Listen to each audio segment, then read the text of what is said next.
What's up, gang? So we're here with part 1 to the Wall Street Jack Boys Pro ThinkorSwim Configuration. So as you guys see the little dialogue here in the middle, it's going to ask for your username and your password, which you should already have in your possession right now. Then there's a live trading and paper money toggle that's there. What's important is this little tab here, this little gear tab to the bottom left. Click that one.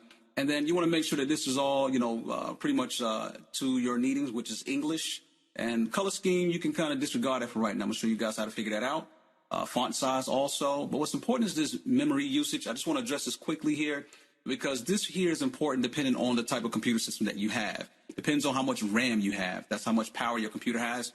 And in my situation, I'm working with a 32 gigabyte system here. Some of you guys starting out may have 4 gigs, 8 gigs, 16 gigs, what have you. You really want to have a computer system that has at least 16 gigs or higher.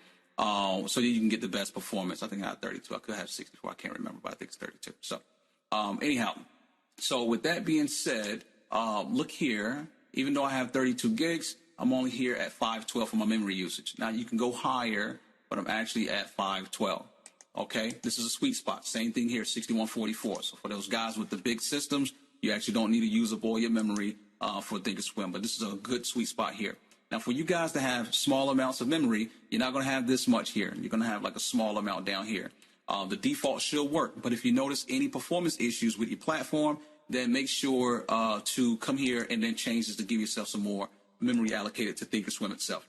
All right, when you finish that, hit save, and then you want to log into the platform, which we're going to do here.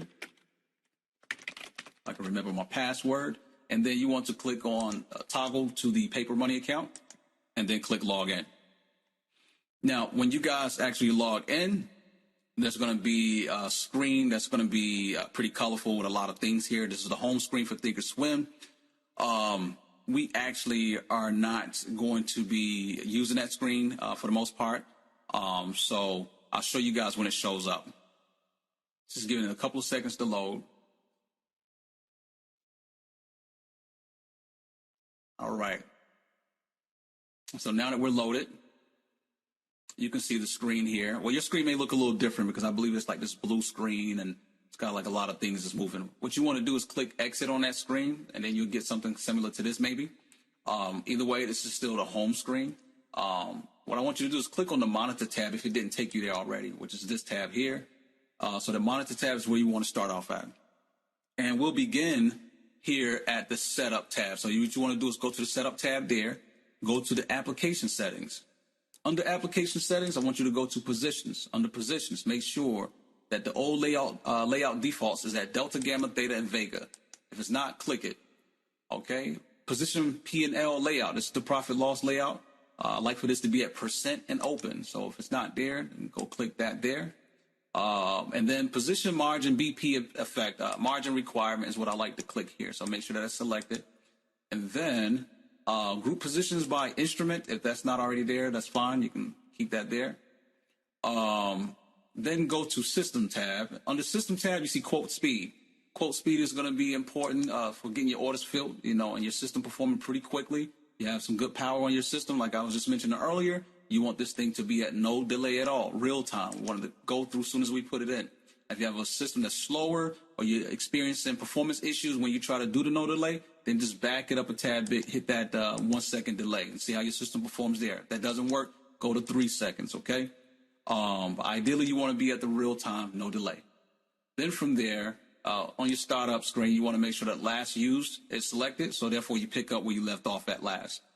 The look and the feel, this is how we get our look, okay? So sometimes I go from the dark side and sometimes I go to the light side. So today I'm going to show you guys how to set up the light configuration.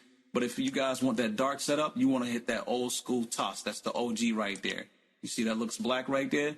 If you like the black screen, you want to click that one right there if it's not already selected. For this demo here, we're going over the Chinese light. This is the one that I prefer to use. And depending on your eyesight, I like to use small. That's because I have 20/20 eye vision. For you guys that don't have that, then you want to go to like medium or large or larger. However your eyes are, you make that appropriate for your eyes. And then from there, you can pretty much leave the rest of this the same.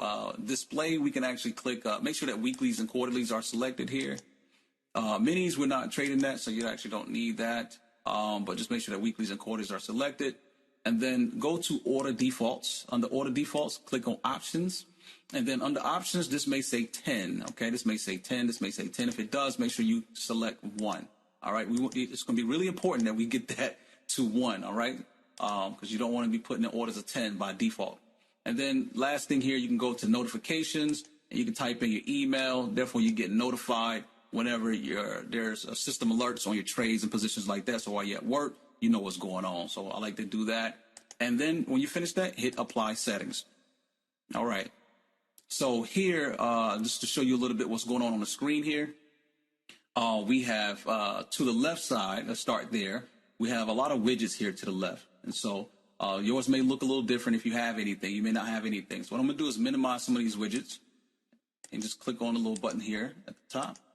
So we click on those, and that's how you will minimize those.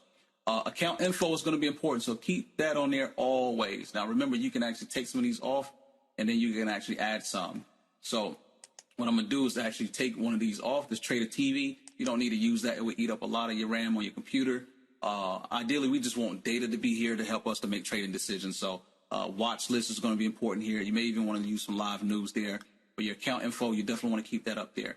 Now, you guys see mine have stars here. This is the privacy settings. So therefore, when you're sharing your information, you can block that out so that, people are not seeing your information or trying to hack you or things like that. So you can actually toggle that on and off when you click the option buying power tab. When I click that on, you can see all the information is revealed. When I click that, there, okay, privacy is on. Okay, so privacy off, privacy on. All right, so that's how you do that. And this tab here, right here, this actually minimizes this left bar here so that you have more real estate screen real estate, I should say. So if you want bigger screen size, you just click that, boom, now you have bigger screen. You can pop that back out, in and out, just like that by clicking that button there. All right. And then we actually want to go to this tab here, this gear setting. And then you want to make sure that you have quantity, days, trade price, mark price, and then the mark change. All these here. If you don't, then you'll just go into this little tab here that says look up a column. And you just type them in and they'll pull up. I'll just show you quickly here. I'm going to go to mark change and remove it. And then I'm going to go here and type it in, MRK, and it pre-fills for me. I click that and I hit add items. Now it's here for my layout. So once you get all those loaded up, you hit OK. Last thing I like to do is click this menu tab here and go to arrange positions. I like my positions to be arranged by order. So we'll go to order, get that selected. Boom, there you have it. This menu tab is important. This is where you want to be at every day to check on your positions, to see how your money is doing, see how your account is doing, all in one snapshot. Also, you have your account settings that you can access from here as well, which is on this tab here. So you can go in there and check out your account information, profits, losses, and things like that. So, but most of the time, you're not going to use these other ones to the side. You just be using these two in the monitor tab. So with that, we'll bring this one to a close, and I'll see you guys in the next video. Peace.